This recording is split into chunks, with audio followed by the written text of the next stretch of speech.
Hello viewers, welcome back my another video. আজকের ভিডিওটা একটু অন্যরকম হতে চেয়েছে। আজকে চলুন জেনে নেওয়া যাক 100 বছর আগে আমাদের গ্রাম বাংলার প্রকৃতি কতটা সুন্দর ছিল। ধরুন আজ থেকে প্রায় 100 বছর আগে গ্রাম বাংলায় ছিল প্রাকৃতিক অপরূপ রাজ্য।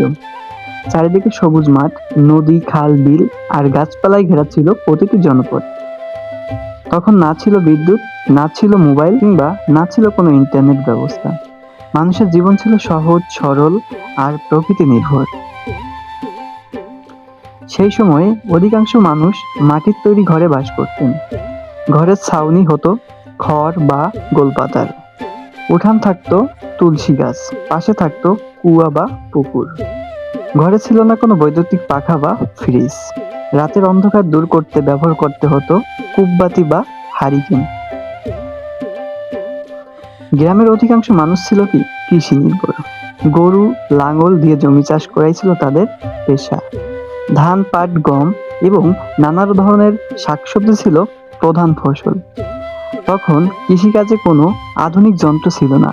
সব কাজই ছিল মানুষের শ্রম আর গবাদি পশুর সাহায্যে। যাতায়াতের প্রধান মাধ্যম ছিল নৌকা, গরুর গাড়ি এবং পায়ে হাঁটা। বর্ষাকালে নদীপথ ছিল সবচেয়ে গুরুত্বপূর্ণ যোগাযোগ ব্যবস্থা। গ্রামের মানুষ দূরের হাটে যেত ঘন্টার পর ঘন্টা নৌকায় ভ্রমণ করে। সাপ্তাহিক হাট ছিল গ্রামের প্রাণকেন্দ্র। সেখানে কৃষকেরা নিজেদের উৎপাদিত ফসল বিক্রি করতেন। শিশুরা খেলতেন গোলাছুট, কানামাছি, হাডুডু আর লাঠি খেলা।